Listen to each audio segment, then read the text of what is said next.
తిరుపతిలోని పలు యూనివర్సిటీల్లో చిరుతల సంచారం కలకలం రేపుతోంది. 2 నెలలుగా వేదిక్ ఎస్వీయు ప్రాంగణంలో చిరుత సంచరిస్తూ జింకలు, కుక్కలను వేటాడుతోంది. తాజాగా వేదిక్ వర్సిటీ అకాడమిక్ భవనం ఎదుట ఉన్న పొదల్లో చిరుత సంచరించింది. దీంతో విద్యార్థులు భయభ్రాంతులకు గురవుతున్నారు. విద్యార్థులను అప్రమత్తం చేస్తూ సూచిక బోర్డులు, 2 బోన్లు, ట్రాప్ కెమెరాలు ఏర్పాటు చేసిన అటవీ శాఖ అధికారులు ఇప్పటి వరకు చిరుతను పట్టుకోలేకపోయారు.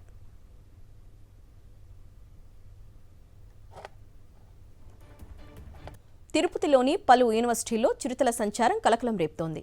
2 నెలలుగా వేదిక్ ఎస్వీయు ప్రాంగణంలో చిరుత సంచరిస్తూ జింకలు, కుక్కలను వేటాడుతోంది. తాజాగా వేదిక్ వర్సిటీ అకాడమిక్ భవనం ఎదుట ఉన్న పొదల్లో చిరుత సంచరించింది. దీంతో విద్యార్థులు భయభ్రాంతులకు గురవుతున్నారు. విద్యార్థులను అప్రమత్తం చేస్తూ సూచిక బోర్డులు, 2 బోన్లు, ట్రాప్ కెమెరాలు ఏర్పాటు చేసిన అటవీ శాఖ అధికారులు ఇప్పటి వరకు చిరుతను పట్టుకోలేకపోయారు.